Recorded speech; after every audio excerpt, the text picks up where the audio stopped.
Alright, y'all, today we have the third installment of the 3 for 30 series. Today we're going to talk about the Minnesota Timberwolves. If you're new to the series, the 3 for 30 series is simple. I give 3 of my main goals for the teams for their upcoming offseason, and I pretty much just am going to use this series as a chance to talk about each and every team before the next season starts. So, getting right into it, the Timberwolves had a pretty below average season compared to their preseason predictions. Bleacher Report had them a finishing record of 40-42, and they did finish the season, the shortened season, albeit at a 19-45 record.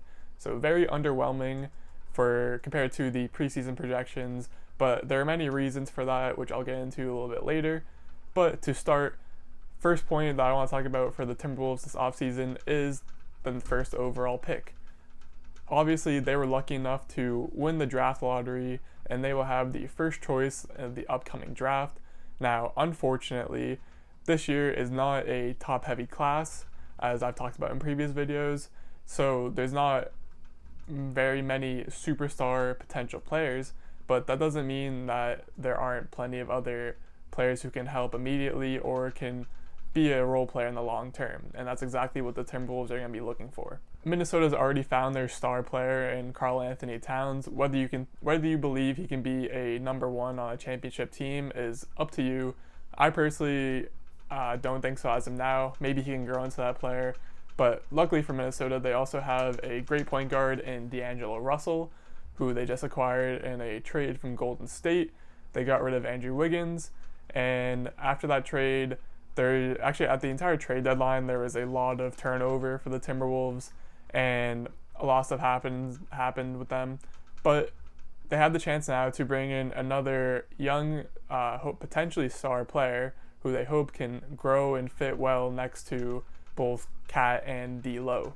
Now, as of now, a lot of draft boards and draft sites are projecting that Anthony Edwards will be taken first by the Timberwolves. And while I also agree with that, I do believe he'll be the first one off the board. I don't know if that's necessarily the best fit for the Timberwolves and what they need right now. Basically, just judging off the fact that Karl-Anthony Towns is a great scorer and a not so great defender, and D'Angelo Russell also a very good scorer and not as good on defense. So I personally don't see why they would bring in a third, score first type player. They already had Wiggins, and we all know that didn't really work out too well.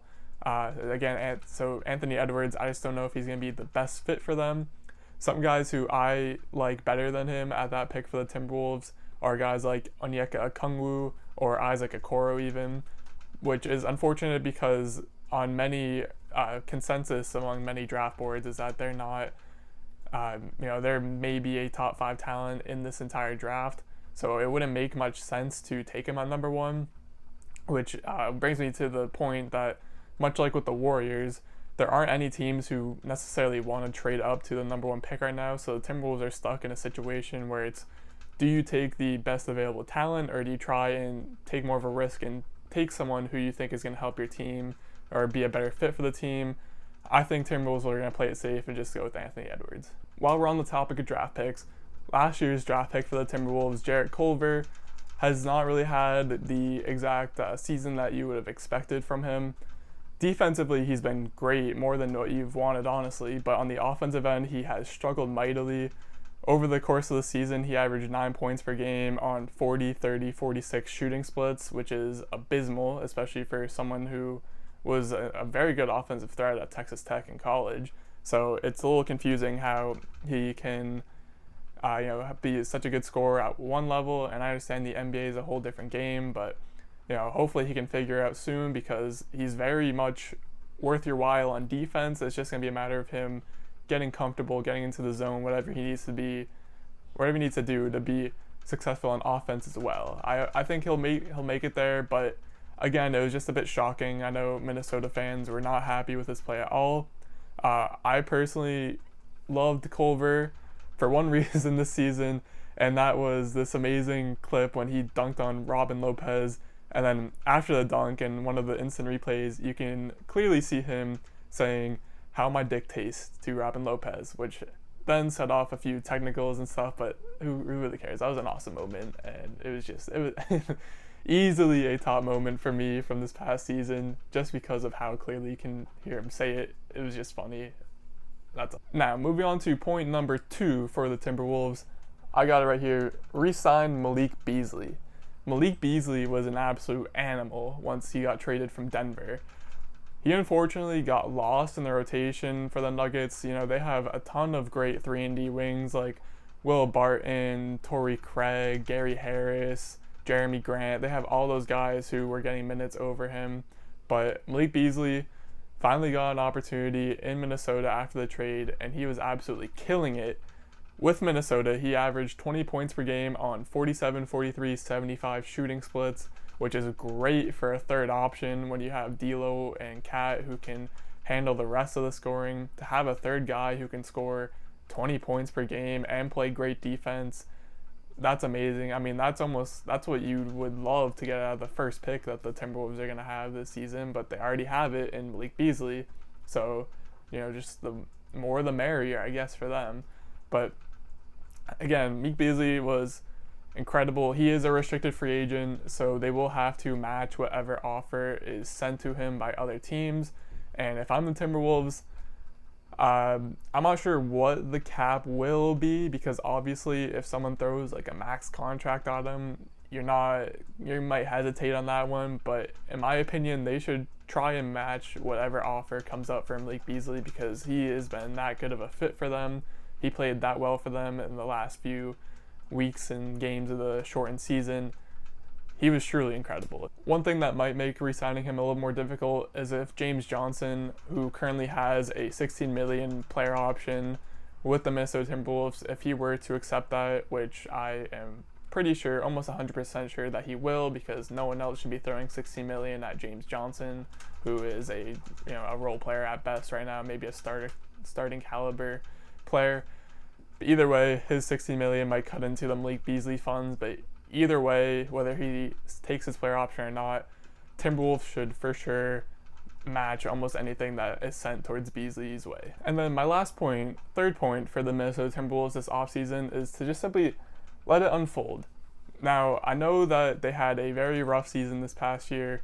They would have finished last in the Western Conference if it wasn't for all the injuries that happened to the Golden State Warriors. It was truly a train wreck of a season from the start. But if you want to look for some good news out of all this terrible season and the record and stuff, Karl-Anthony Towns did miss a lot of games. He only played 35 games. Malik Beasley only played 14 games for them. D'Angelo Russell only played 12 games for them after he got traded from Golden State. Their head coach, Ryan Saunders, is still yet to coach a full season, as he came on 2 seasons ago after a firing, and he took over the starting job. And then this season obviously was shortened because of the pandemic. So we're yet to get a full season experience from Coach Saunders, and from what I have heard and can tell so far, I'm not quite sure if he is a championship level coach, but the players seem to love him. They love him a lot more than past coaches that they've had. So I'm really hoping that Saunders can get these guys, get the chemistry up, get them playing together, playing hard, because there have been some concerns as of late with Karl-Anthony Towns and D'Angelo Russell and all that. Even saw a recent rumor.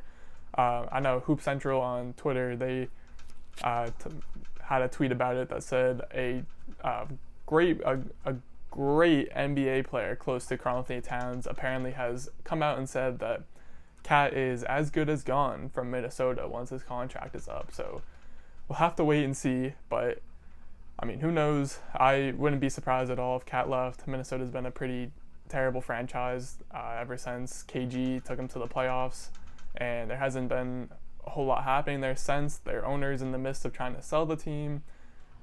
Nothing good's happening in Minnesota right now, unfortunately, but they still have some things to look forward to on the plus side. And again, I'll make the point, I'll hammer it in, that this team shouldn't really be expecting too much next season. It will probably be more of the same that happened this year, although I do expect them to easily top their win total from this season. But mainly, I wouldn't expect this team to make playoffs. They are already almost dead last in the conference, and with that, you have the 8 current playoff teams. You have the Grizzlies, who were a game away from making the playoffs. You have the Suns, who finished the season 8-0 and could easily have snagged a playoff spot. The Warriors are coming back. So right there's 11 teams already that are most likely going to finish ahead of the Timberwolves. So it might not be next season, but in the seasons coming, if they do retain Cat, if they can keep D'Lo, if they hit on this first overall pick, if Malik Beasley can continue his ascension towards being a great player, maybe even somewhat of an all-star candidate, who knows, but one thing that you might see from the Timberwolves, maybe they make a play for a guy like Paul Millsap if he isn't asking for too much money. Someone with a veteran presence who can get these young guys in order, because there is a lot of youth on this team. Obviously, like I said, Cat, D'Lo, they're both 25 and under. Jarrett Culver was just drafted last season. They're going to have a first overall pick, most likely Anthony Edwards. There's a lot of young talent on this team. It's just going to be a matter of, can they mesh together, or are the Timberwolves going to have to blow everything up again and make do with Anthony Edwards? Maybe they trade away Cat, maybe they trade away D'Lo, and they start fresh with Edwards and Culver. I don't know. To be honest, there's slim hopes for Timberwolves fans right now, but there are some things to be excited about for next year. And that will do it for the Timberwolves 3 for 30 offseason preview. As always, drop a comment down below on what you think, or if you think I got anything wrong.